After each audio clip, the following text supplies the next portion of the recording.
Hello বন্ধুরা, কেমন আছো? আশা করছি সবাই ভালোই আছো। মাম্পি রসোই চ্যানেলে সবাইকে স্বাগত জানাই। আজকে বন্ধুরা আমি নতুন পদ্ধতিতে ডিমের মালাইকারি বানাবো। পুরো হোটেলের মতো ঘরে বানিয়ে এই রকম মালাইকারি খাওয়া যায়। অনেক মজার একটি রেসিপি। আশা করছি তোমাদের ভালো লাগবে। ভিডিওটা না টেনে সম্পূর্ণ দেখতেই থাকো। অনেক সুন্দর একটি রেসিপি, রুটির সাথে বা ভাতের সাথে খাওয়া যায়। অনেক মজার একটি রেসিপি। আশা করছি তোমাদেরকে অনেক ভালো লাগবে। চলো আমি বানাই। এখানে আমি কিছু মশলা কেটে নিয়েছি বন্ধুরা। তারপরে আমি 4টে সেদ্ধ ডিম নিয়েছি, ভালোভাবে সিদ্ধ করে নিয়েছি ডিমটাকে। তারপরে আমি এখানে মশলাগুলো আমি ম্যারিনেট করে নেব।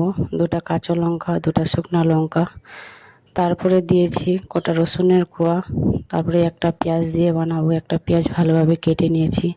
তারপরে ওটাকে ম্যারিনেট করে নিলাম। তারপরে এখানে দিয়ে দিয়েছি আমি কাজু কিশমিশ। এটাকেও আমি ম্যারিনেট করে নিলাম। তারপরে আমি গ্যাসে একটা কড়াই বসিয়ে 1/2 কাপ তেল দিয়ে ভালোভাবে তেলটাকে গরম করে নিয়েছি। গরম করার পরে তারপরে ডিমটাকে একটুখানি ভেজে নেব। দেখতে পাচ্ছি এইভাবে ভেজে নিতে হবে। এই মালাইকারিটি ঘরে বানিয়ে খেলে বন্ধুরা হোটেলের চেয়েও কম নয়। তারপরে আমি যে মশলাটা ছিল সেই তেলটাতে দিয়ে দেব। তারপরে টমেটো দিয়েছি একটা আমি।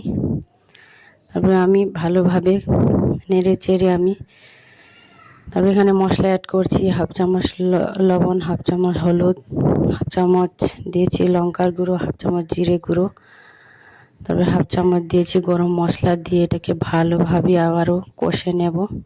তারপরে আমি 5 মিনিটের জন্য ঢাকনা দিয়ে এটাকে রান্না করে নিয়েছি। তোমাদেরকে দেখানো ভুলে গেছি বন্ধুরা। এটাকে ভালোভাবে কষে তারপরে আমি এতে কাজু কিশমিশের দিয়ে দিয়েছি। যে পেস্টটা আমার কাজু কিশমিশের ছিল সেটা এখন দিয়ে আমি আবারও ভালোভাবে 5 মিনিট ধরে ঢাকনা দিয়ে এটাকে ভালোভাবে কষে নিয়েছি। দেখতে পাচ্ছি এখানে তেল ছেড়ে দিয়েছে আমার মশলাটা। এইভাবে তেল ছেড়ে দেবে বন্ধুরা। তেল ছেড়ে দিলে মশলাটা ভাববেন যে ভাজা হয়ে গেছে। তারপরে এতে আমি পানি দেব। এখানে আমার ভাজানো হয়ে বন্ধুরা, এখানে আমার ভাজানো হয়ে গেছে। পরিমাণ মতো পানি দিয়ে এটাকে আমি ফুটিয়ে নেব। দেখতে পাচ্ছ এইভাবে আমি ডিমগুলো দিয়ে দেব, দিয়ে ভালোভাবে ফুটিয়ে নেব। এই রেসিপিটি যদি তোমাদের ভালো লাগে লাইক দিয়ে শেয়ার করে দেবেন বন্ধুদের কাছে। নতুন বন্ধু হলে সাবস্ক্রাইব করে রাখবেন।